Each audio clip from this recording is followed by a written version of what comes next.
No, I did not forget.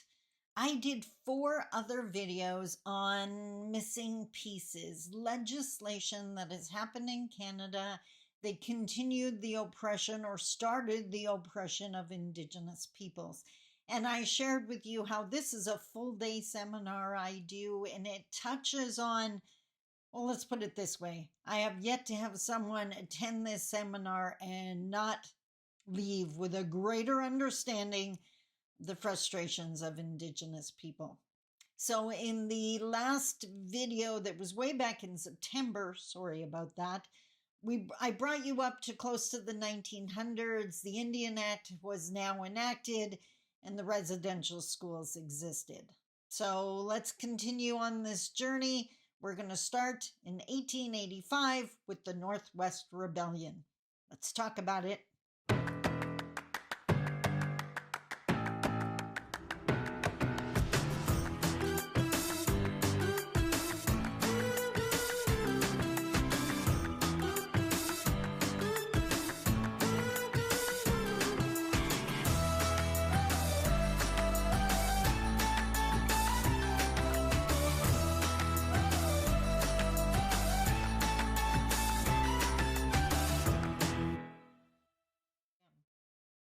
Bonjour.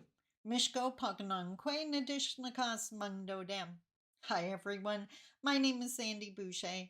I'm Red Thunderbolt Woman of the Loon Clan, a proud member of Seine River First Nation in Treaty 3 territory in Northern Ontario. And as Senator Murray Sinclair, who so recently passed, often said, education got us into this mess. Education will get us out. The reality is so many non-Indigenous Canadians, and for the reality, many Indigenous people living within Canadian borders don't understand how we got into the mess that is present day. I've done this series of missing pieces videos to help you understand that, touching on key pieces of legislation that really set the stage that we're now dancing on.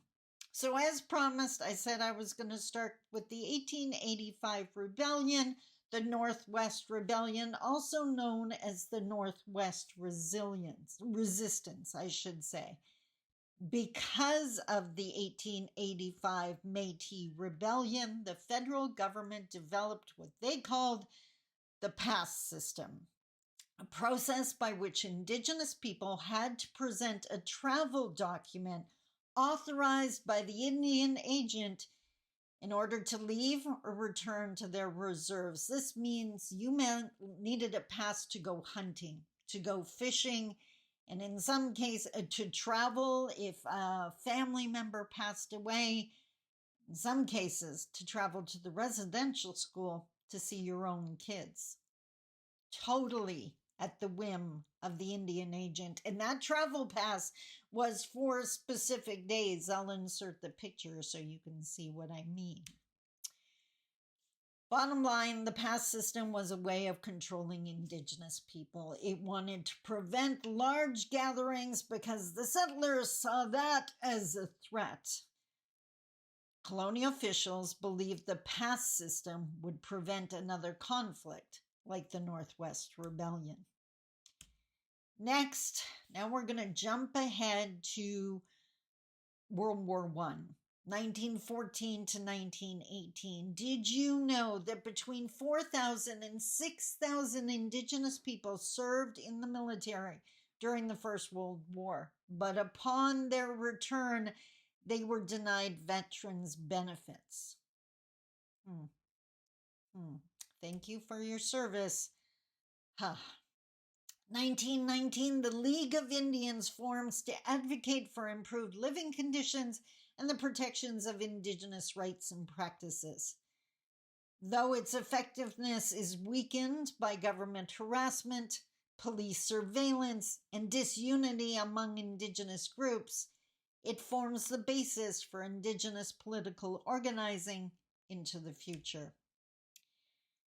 Then we have this most lovely, very famous letter that was issued on December 15th, 1921. It was written by the Deputy Superintendent of the Department of Indian Affairs, which is now known as Indigenous and Northern Affairs Canada. I'm going to let the words speak for themselves. Sir, it is observed with alarm that the holding of dances by the Indians on their reserves is on the increase, and that these practices tend to disorganize the efforts which the department is putting forth to make them self-supporting.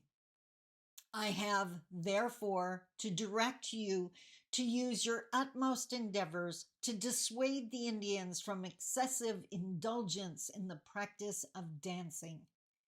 You should suppress any dances which cause waste of time, interfere with the occupations of the Indians, unsettle them from serious work, injure their health, or encourage them in sloth and idleness.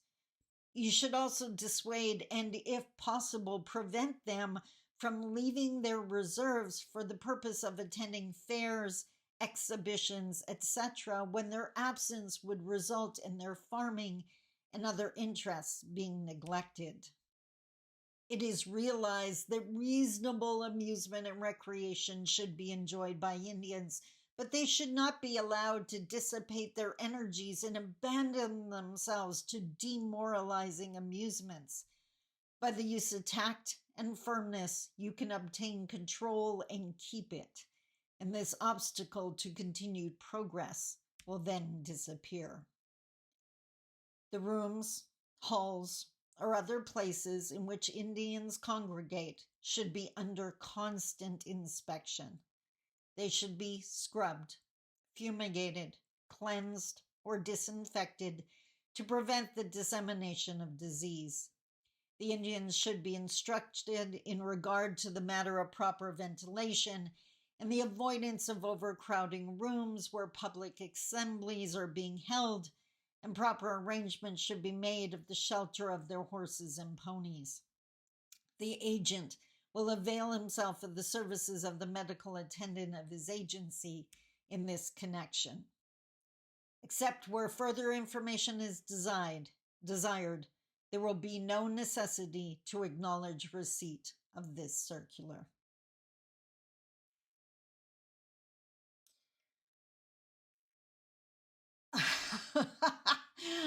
I cannot voice in a video what I think of this letter and the blatant racism. Welcome to Canada, 1921. And this is where, because so many people want to believe that the settlers had no idea, or that the governments in charge had no idea how bad the residential school system is. Well, let's just blow that out of the water right now. 1922, the story of a national crime, published by Dr. P.H. Bryce, the Chief Medical Officer for Canada's Department of the Interior and Indian Affairs, argues that Indigenous people's health is being ignored in residential schools and Indian hospitals in violation of treaty pledges. They knew. 1923, Levi General was a Haudenosaunee hereditary chief and appointed speaker, noted for his persistent efforts to get recognition for his people. He is most famous for bringing Iroquois concerns before the League of Nations in the 1920s. The League of Nations eventually became the United Nations. Canada, 1929. My mom is now alive in this time period. Complaints about Inuit not bearing traditional Christian names arise, beginning decades of government labeling strategies to ease the recording of census information and entrench federal authority in the North. Among the failed initiatives are mental discs with ID numbers and project surname. So the metal discs had to be sewn on all of your clothing. Does Star of David come to mind? Just saying. You could not be caught outside if that tag was not on your clothing. And another attempt was they assigned surnames to Indigenous people. So, by the way, and this can still happen in modern day, if you meet some Indigenous people, and it happens in school all the time, you think their last name is funny because of the spelling or what it implies, that was intentional. The Indian agents had a wicked sense of humor, and they could make up the worst last names and assign them to an innocent child or family. Welcome to Canada in 1929. Now we're going to talk World War II. Between 5,000 and 8,000 Indigenous peoples fight for Canada in the Second World War, serving in all major battles and campaigns. Once again, most do not receive the same support or compensation as other veterans upon returning home. 1951, a round of amendments to the Indian Act. The amendments gave elected band councils more powers. We finally got the right to vote as Indigenous women, and the ban on potlatch and sun dances was finally lifted. It also, major changes to the Indian Act removes several discriminatory laws, including a ban on native consumption of alcohol, although it is only allowed on reserves. Think about that.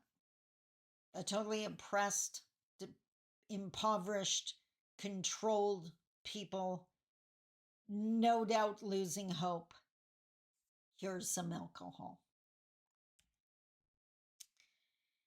This is heart-wrenching. This next one, if you didn't know about this is 1953. So this is a whole 9 years before I was born. In the high Arctic relocation, the federal government forcibly moves 87 Inuit in northern Quebec to Ellesmere and Cornwallis Islands. The relocation is part of the government's effort to secure Northern territorial sovereignty during the Cold War.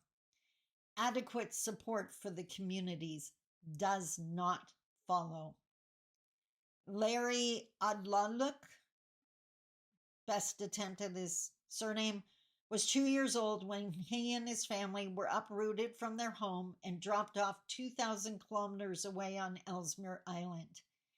They are high Arctic exiles, part of the group of 87 Inuit who in 1953 and 55 were persuaded by the Canadian government to leave their homes with promises of better hunting and the option to return to their home in 2 years. Both promises were broken. The Inuit were forced to stay and form the community of Grise Fiord and Resolute Bay. This is a quote from him. It was awful for them. They had to learn to get ready for the dark season. They had to learn to get ready for very short, warm, sunny days with very little vegetation in the land. His family couldn't find the food they were used to in northern Quebec. No cloudberries, no Canadian geese, and few ducks. My family, the older generation, were used to having lots of different kinds of birds and then shore creatures like clams and oysters. There were none here, nor could the families find any Arctic char until 1961, 4 years later. When my mother saw Arctic char for the first time in 9 years, she cried.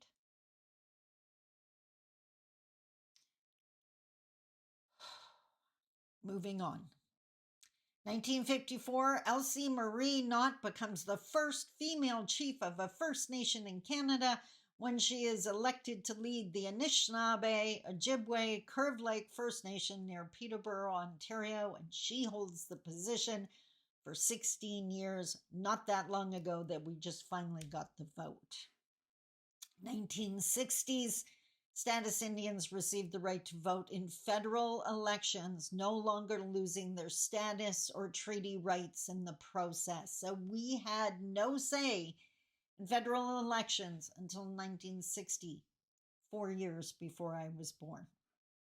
Not that long ago. And then this is a hard seminar to do. It is need to know information. It is not easy to share. The 1950s to the 1960s, sled dogs are killed as part of the sled dog slaughter, a government assimilationist initiative to force the Inuit of northern Quebec to deny their nomadic lifestyle and move them away from their traditional lands. We will destroy what you need to feed yourself so that you do it our way. In the 1960s to 1980s, thousands of Indigenous children are taken from their families and communities by provincial and federal social workers and placed in foster or adoption homes, often with non-Indigenous families. Say hello to Blue. Blue is going to go away. That's the 60s scoop we're referring to in that case, in case you didn't know. The number taken from their birth families in the 60s scoop varies by province. The process is emotionally traumatic for parents and leaves many children with a lost sense of cultural identity. Quit taking our kids. I don't care the reason. Quit taking our kids. It's got to be another way. Quit splitting up our families. Now, 1969, 1970, now I am on the planet.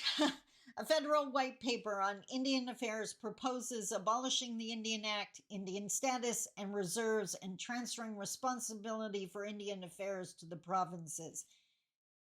Many Indigenous think that sounds like a good idea, but we have treaties with the federal government that we can take them to court and try to defend. We have no such agreements with the provinces, which means a country that has a history of not keeping its promises would have no tie to actually have to do that, which is why this was problematic. In spite of all government attempts to convince Indians to accept the white paper, their efforts will fail because Indians understand that the path outlined by the Department of Indian Affairs through its mouthpiece, the Honorable Mr. Chrétien, leads directly to cultural genocide. We will not walk this path. That's a quote by Harold Cardinal from the Unjust Society. 1970s, Eastern Arctic Inuit of the Northwest Territories begin discussions about forming an Inuit territory.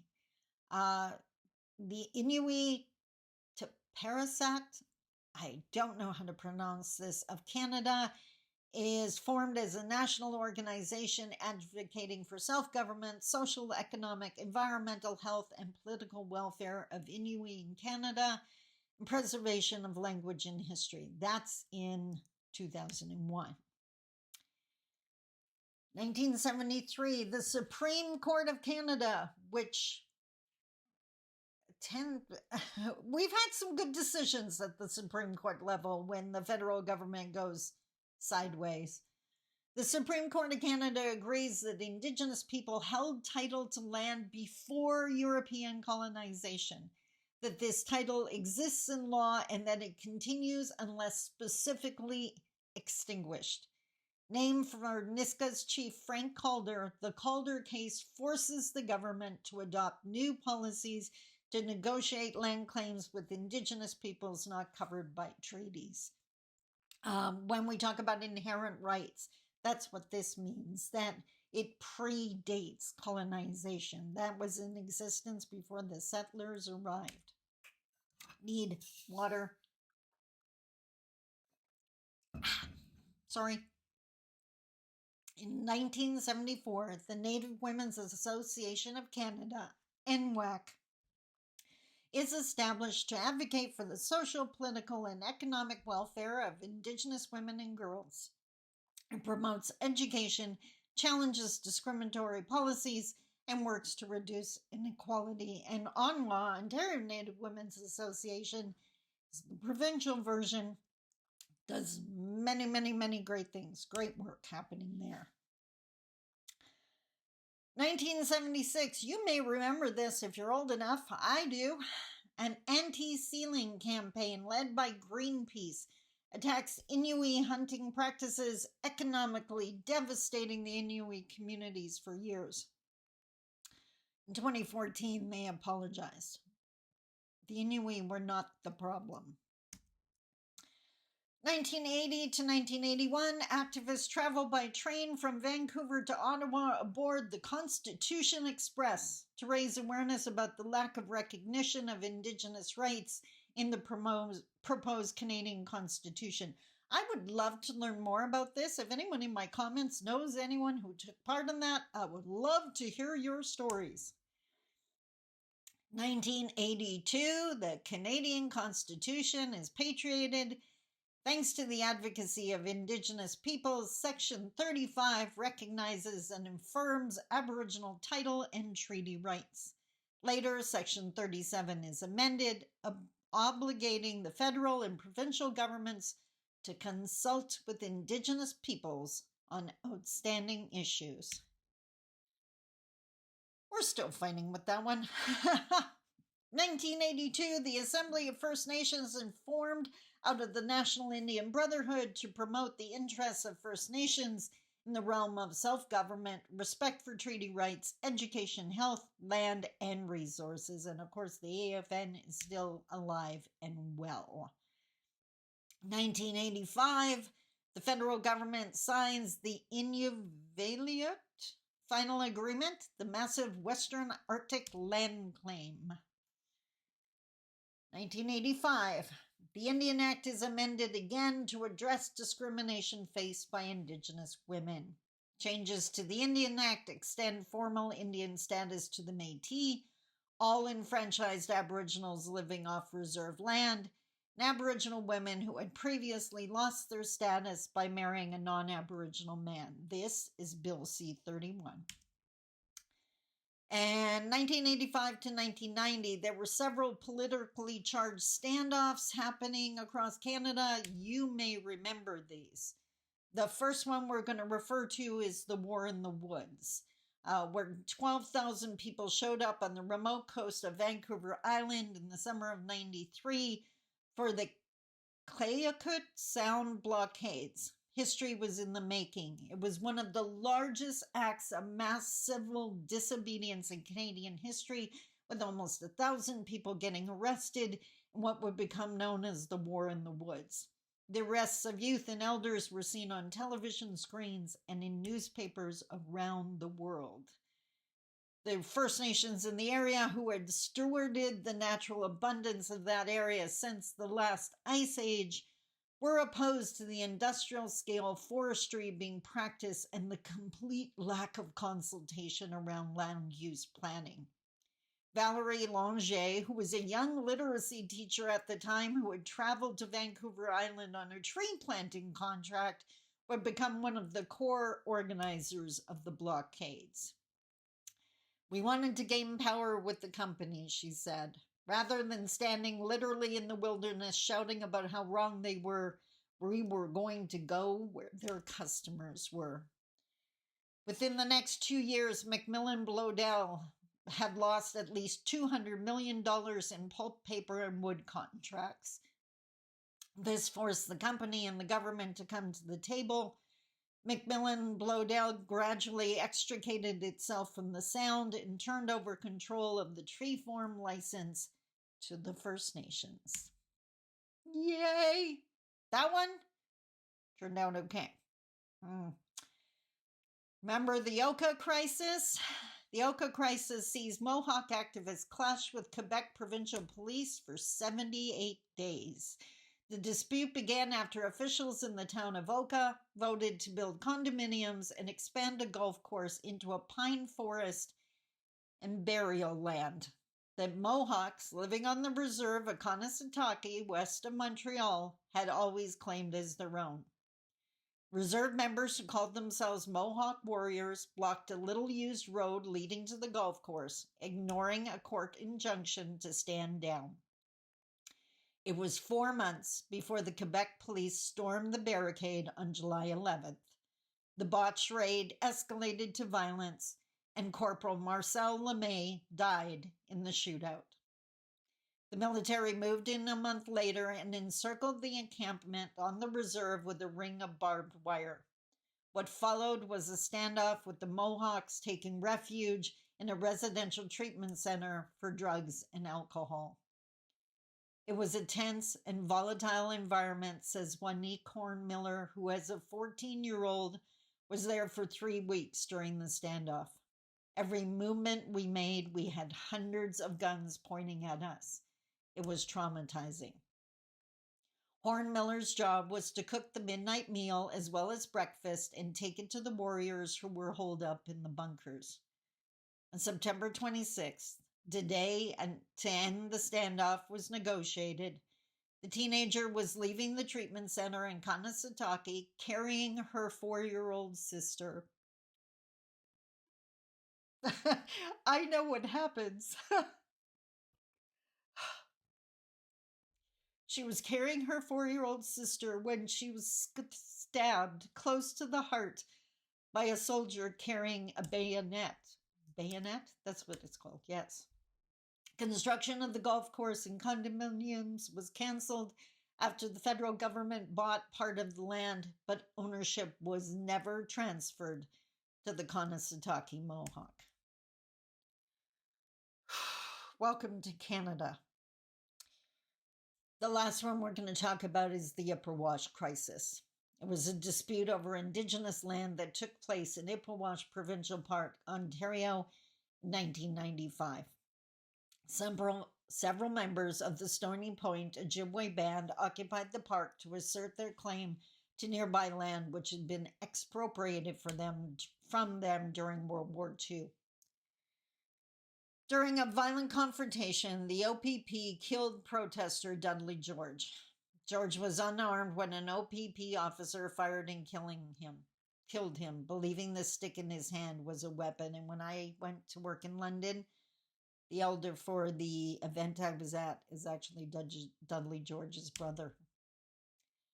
The shooting of Dudley George came a day after newly elected Ontario Premier Mike Harris told the OPP, "I want the effing Indians out of the park," according to our former Attorney General, and he did not say effing. There would be a conservative premier. In 1990, the Meech Lake Accord collapses when Elijah Harper, the lone First Nations member in the Manitoba legislature, blocks its passage, citing the Accord's failure to consult with First Nations or recognize their constitutional rights. Yes, yes, yes, yes, yes. And guess what? This is a long video, and we're only up to 1993, so I guess I'm going to have to do another one. Did you know about all of that? Which parts did you know about? Which parts didn't you know about? And which ones made you stop in your tracks? I'd love to hear. Please leave your comments below. I'll talk to you tomorrow. I love you. Take care. Bye-bye.